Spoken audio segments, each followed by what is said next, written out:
Okay, good morning mga kabagis.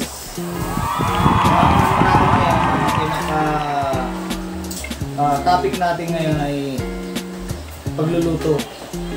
Saka na lang tayo yung pag-adventure ulit ng ibang lugar. Unang-una, good morning sa lahat. Ako nga pala si Sir Jet. Sana huwag kayong magsawa na sumusubaybay sa aking channel.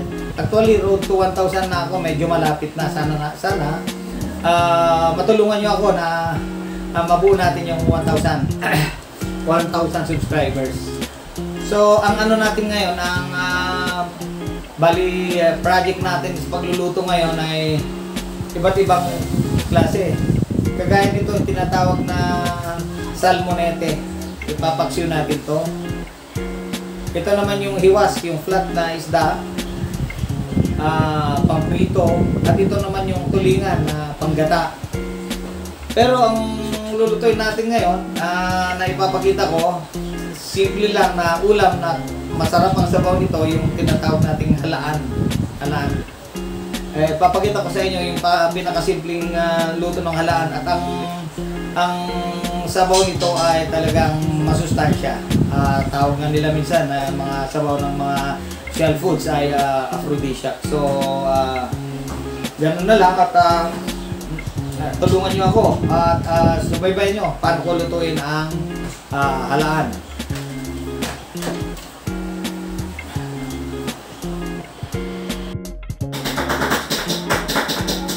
Ito nga palang halaan, kailangan ito binababad ng mga 30 minutes para pasukain. Kagaya nito, kung na-notice nyo na bukas na yung yung iba bukas parang pinapasuka. Kaya makikita mo pagkatapos nito yung nasa ilalim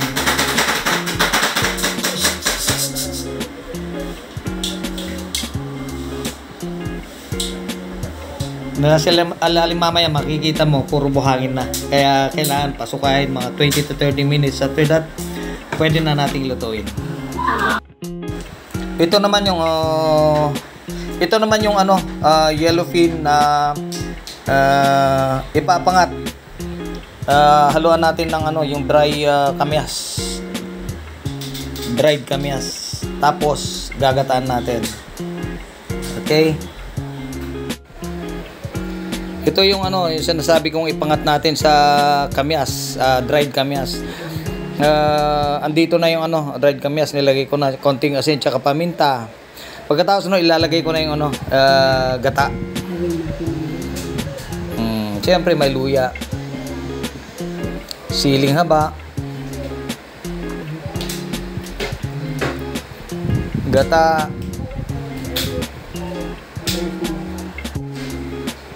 siling haba.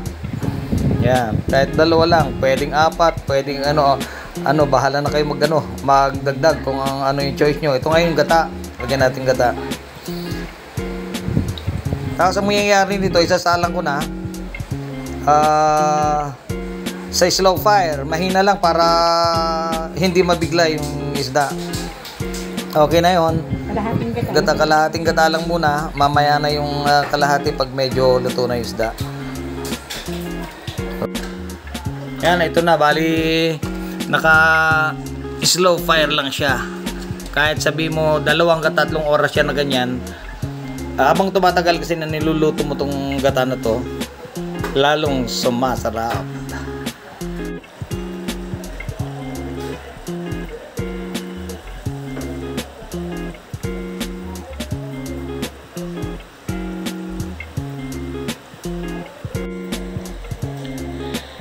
Ito yung kanina, yung yellowfin na pinangat at nilagyan natin ng gata.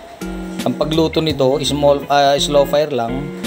Tapos pwedeng gawin yung 2 to 3 hours or lagpasan nyo pa hanggang medyo matuyo siya at lalong malinamnam ang lasa pagka lalong tinagalan yung pagluluto natin ng paksiw na yellowfin na medyo katamtaman naman to, hindi yung kalakihang yellowfin.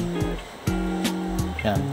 Pag natuyo ito at medyo nagmamantika, ayun na, napakasarap. Pagka medyo sa umaga at gusto mong iprito, mas lalo na napakasarap ang yellowfin pagka pinangat na ganito sa kamyas.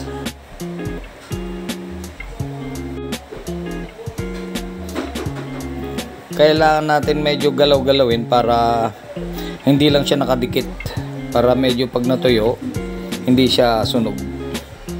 Ganyan lang. Hindi naman na kailangan baliktarin. Ganyan lang.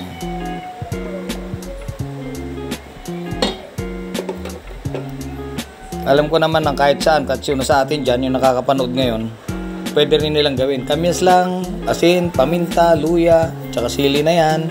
Ganun na lang. Tapos medyo isang plastic na gata. Kung gusto nyo dagdagan, then dagdagan. At pagka natuyo na gusto nyo pang palambutin ng gusto, since naka low fire naman, pagdagdag kayo ng konting tubig.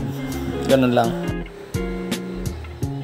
Ito na yung pagluto ng halaan. Ito gagamitin natin dito ay ito nga ang inaano ko, to.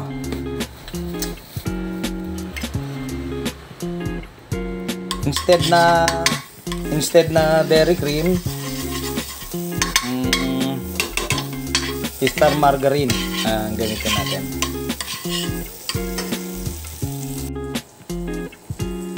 Next natin itong yung sinasabi kong basic lang, pagsasamahin na natin bawang, sibuyas, tsaka luya.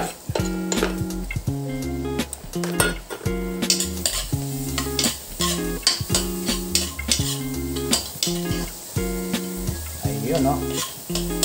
Bawang, sibuyas, luya.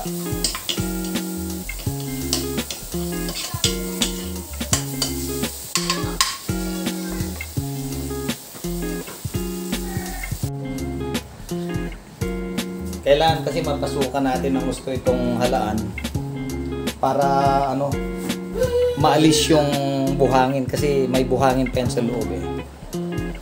So ngayon, pag kumulo na to, pwede nang ilagay yung halaan. Dagdag tayo ng konting tubig.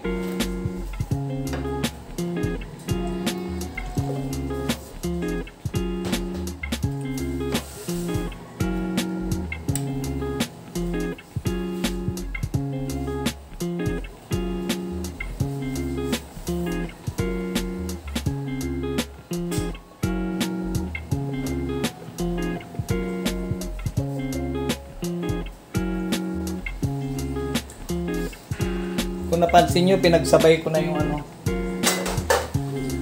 finish na yung isa.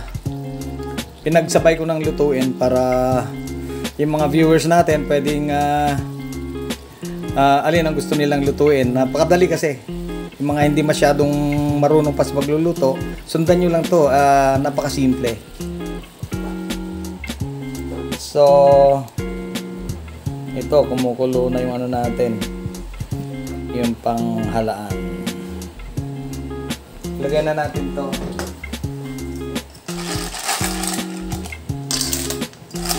Saglit lang to, yung unang buka dapat mapatay na yung apoy niya para hindi ma-overcook.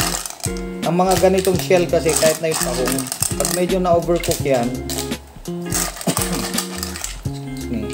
pag medyo na-overcook yan, liliit yung laman.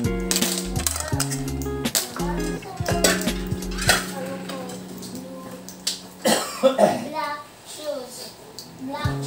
Andiyan lang nabato ko. Bago natin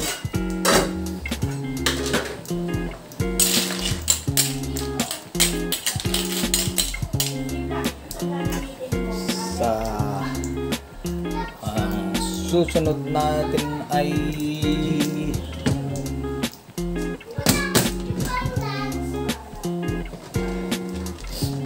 paminta.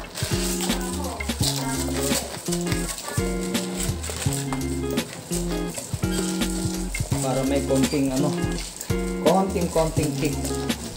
Hindi naman ramdam yan. Actually, hindi naman ramdam yan na maanghang.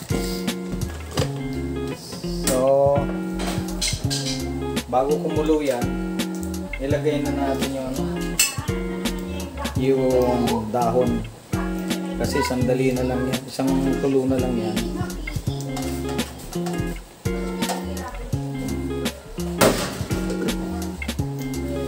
At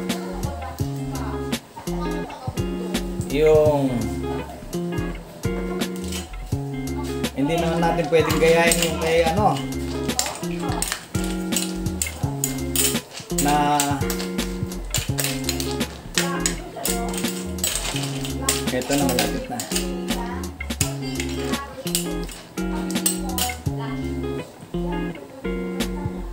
Onion leeks.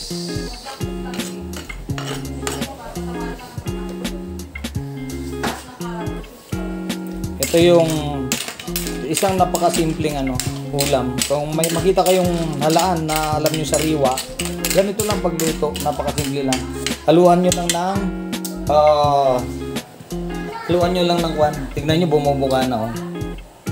Haluan nyo lang ng kwan ng chicken cubes. Ayun, bumubuka. Kung nanonotice nyo, magmagalaw, bumubuka yung mga ano. Bumubuka sila oh. Diba? Okay. Siyempre, tignan natin. Ingatan nyo lang maalatan kasi minsan may mga shell foods. May ano na, may ano na siya. May sariling alat ng mga shell foods. Kaya ingatan na masobrahan yung paglalagay ng asin. Kasi yung cubes, actually yung cubes, alam nyo naman na, yung kunyari, chicken, pork, at saka yung beef, may kaalatan na yun. So, pwede na, oh. Ayan, pumuputok-putok na sila, oh.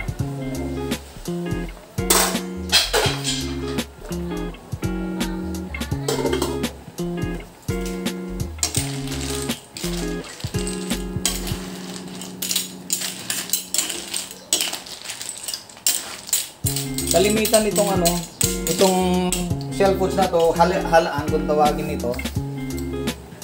Linggo ko niluluto. Masarap kasi kompleto kami at lahat ng mga anak ko paborito nila yung sabaw nito. So, okay na.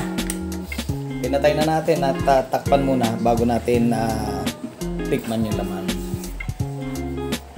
So, ito yung ano, ito yung yellowfin na pinangat. Medyo tuyo na pero mamaya bago kami kumain painitin ko pa ilang minuto yan para na-absorb talaga yung lasa, yung naghalong kamyas, alat at medyo manamis-namis siya. Okay, so hanggang doon na lang. Thank you for watching. Kita ako? Apo. Ito, yung apo ko ng parang cameraman ko. Kaya nung dati, sabi ko nga, sana nagustuhan nyo yung simpleng luto lang ni Sir J. Sa yung pagpapatuloy na pagpapasalamat ko sa mga viewers ko at saka soon to be subscribers ko. Sana matulungan nyo ko road to 1,000 ako. Ang next pala na lakad ko, November 4 and 5, baka tutuloy ako ng Buskalan ulit kay Apo Wango dahil may pangako ako sa kanya. Abangan nyo yung vlog ko na yun. Kung sakasakali makadaan kami ng Baguio, Sagada, then i-cover up ko yun. Muli, maraming salamat. Sana huwag kayong magsawa, lalo na yung mga dati ko ng subscribers, dati ko ng viewers. Sana naman matulungan ako na mag 1,000 man lang ako bago mag-December. Hiniling ko na yan. Maraming salamat sa inyo.